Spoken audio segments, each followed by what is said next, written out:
কক্সবাজার ট্রিপের দ্বিতীয় দিন সবাই মিলে কোথায় গেলাম, কি কি করলাম, সারাটা দিন কেমন কাটলো, এই সবকিছুই থাকছে আজকের ভিডিও।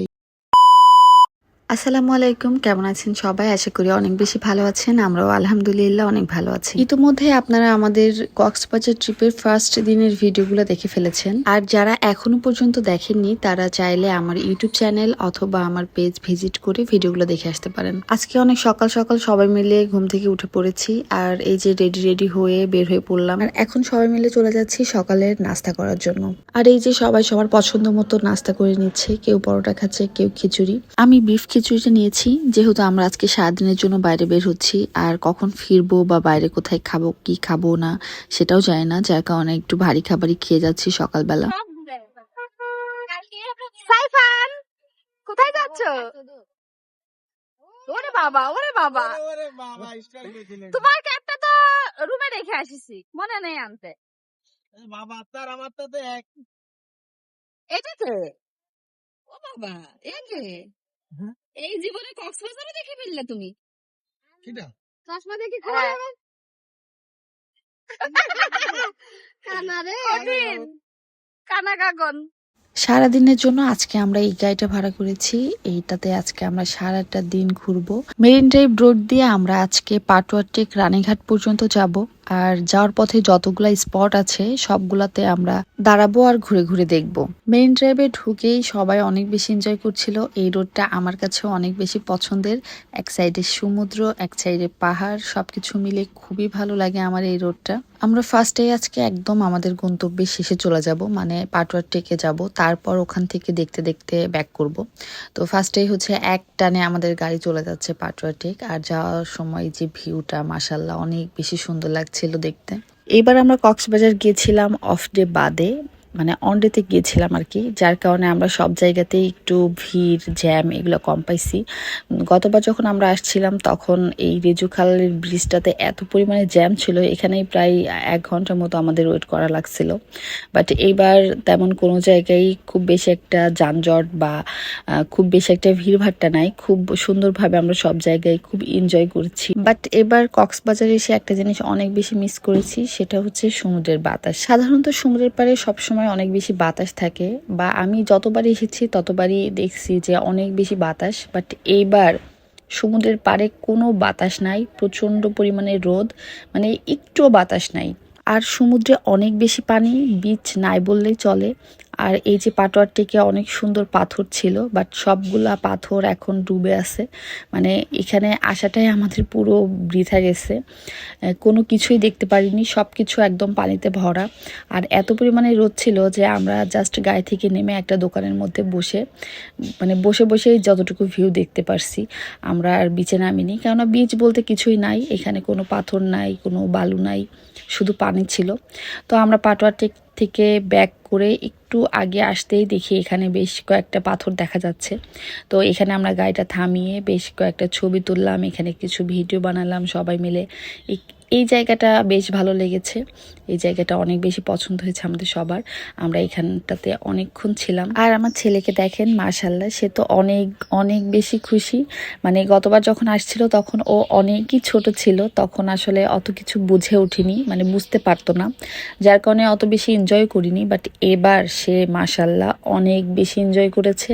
সে তো সমুদ্র থেকে আসতেই চায় না, এরকম একটা অবস্থা, পানি দেখেই সে দৌড়ে পানির কাছে চলে যাচ্ছে, পানিতে নামার জন্য চেষ্টা করছে। এদিকে আবার আমার ছোট ভাই ঘোড়ায় চড়বে, যার কারণে সে একটা ঘোড়া ভাড়া করছে। তো আমার ছেলে আবার ঘোড়ার পিঠে উঠে কয়েকটা ছবিও তুলে নিল, কাব্যও সাথে বেশ কয়েকটা ছবি তুলেছে। তারপর আমার ছোট ভাই হচ্ছে ঘোড়ায় উঠে, মানে ওর খুব ইচ্ছা ছিল যে ঘোড়াটাও একা একা চালাবে, একটু দৌড় করাবে, বাট ঘোড়াটা খুবই অলস ছিল, যার কারণে সে হচ্ছে মোটেও একটু দৌড়াচ্ছিল না, জাস্ট টুকটুক করে হেঁটে বেড়াচ্ছিল, যেটা আমার ছোট ভাইয়ের একদমই পছন্দ হয়নি। তো সে খুবই হতাশ হয়েছে ঘোড়াটা ভাড়া করে। যদিও সে অনেক চেষ্টা করছিল ঘোড়াটাকে দৌড় করানোর জন্য, বাট তার সব চেষ্টাই বিফলে গেছে, ঘোড়াটা মোটেও দৌড়ায়নি, সে টুকটুক করে হেঁটে যাচ্ছিল জাস্ট। আর এদিকে আমার ছেলে আর ছেলের বাবা, তারা দুজনে মিলে মিলে সমুদ্র বিলাস করে বেড়াচ্ছে। তাদের আমার কথা মনেই নাই, তারা দুই বাপ বেটা মিলে সমুদ্র সৌন্দর্য উপভোগ করে বেড়াচ্ছে। তো তাদেরকে দেখে আমি আবার দৌড়ে চলে আসলাম তাদের এই সুন্দর মুহূর্তটাকে একটু ক্যাপচার করে রাখার জন্য। পাটুয়ার টেক রানী বিচ থেকে আমরা চলে আসলাম ইনানি বিচে, আর এখানে এসে আমরা বসে পড়েছি একটা ডাবের দোকানে ডাব খাওয়ার জন্য। বাইরে প্রচুর পরিমাণে রোদ, আর এত রোদের মধ্যে বিচে যেতে একটু ইচ্ছা করছে না, যার কারণে আগেই ডাব খেতে বসে গেছি, যে ডাব খেয়ে গায়ে একটু এনার্জি নিয়ে তারপর একটু ঘুরে দেখবো। সবাই সবার পছন্দ মতো ডাব বেছে নিচ্ছিল। আমার ডাবটা যদিও সাইফানের বাবা পছন্দ করে দিয়েছে, মানে আমার আর সাইফানের দুজনের ডাবই তার বাবা পছন্দ করে দিয়েছে। ডাবের পানিটা খুবই মিষ্টি ছিল, খেয়ে এত ভালো লাগছে। আর ডাবের সাইজ গুলাও এত বড় ছিল যে একটা ডাবের পানি খেয়ে একদম পেট ভরে গেছে। শুধু ডাবের পানি না, ডাবের শ্বাসটাও অনেক মজা ছিল। প্রতিটা ডাবের প্রাইস ছিল 150 টাকা করে। তারপর আমরা ডাব খাওয়া শেষ করে একটা বাইক ভাড়া করে একটু ঘুরতে বের হয়ে গেলাম। আমি, সাইফানের বাবা, কাব্য, সাইফান, আমার ছোট ভাই সবাই মিলে একটা বাইকে উঠছি। যদিও এখানে পর্যাপ্ত পরিমাণে জায়গা থাকে, তারপরে একটু ভয় করছিল যদি পড়ে টরে যায়, তো সাইফানের বাবাকে আমি শক্ত করে ধরেছিলাম। তারপরে যে আমরা ইনানি বিচ থেকে চলে এসেছি দোলনা বিচে, আর এখানে এসে সবাই মিলে অনেক অনেক মজা করেছি। এখানে আমরা বেশ কিছুটা টাইম ছিলাম, সবাই মিলে এক একজন এক একটা দোলনা ভাড়া করেছিলাম। এখানে যতক্ষণ ইচ্ছা থাকা যাবে।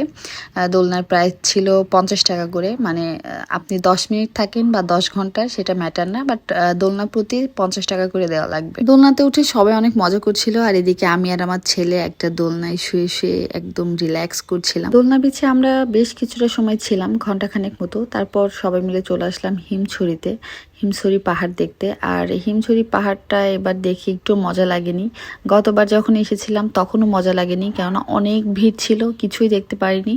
আর এবার হিমছড়ি পাহাড়ে কাজ চলতেছে, যার কারণে সবকিছু এলোমেলো, এই জন্য এবারও খুব বেশি একটা মজা পাইনি।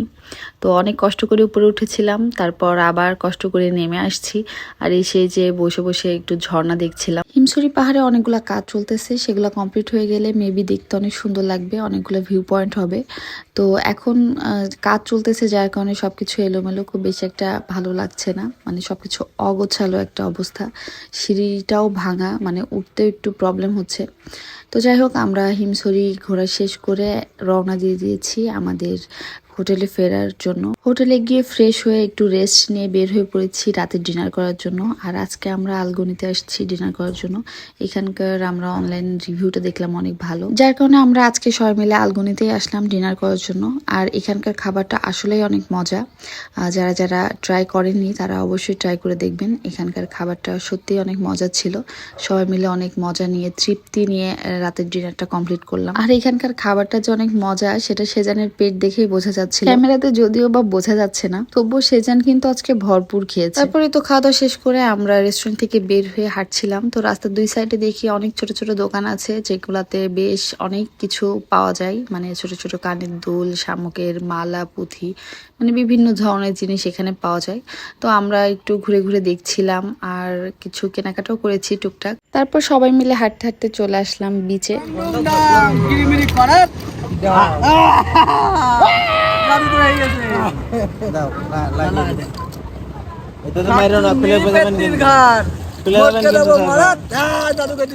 সবাই মিলে বসে বসে এখন সমুদ্র উপভোগ করব। তো আজকের ভিডিওটা এখানেই শেষ করছি। ভিডিওটা সবার কেমন লাগলো অবশ্যই কমেন্ট করে জানাবেন। আল্লাহ হাফেজ।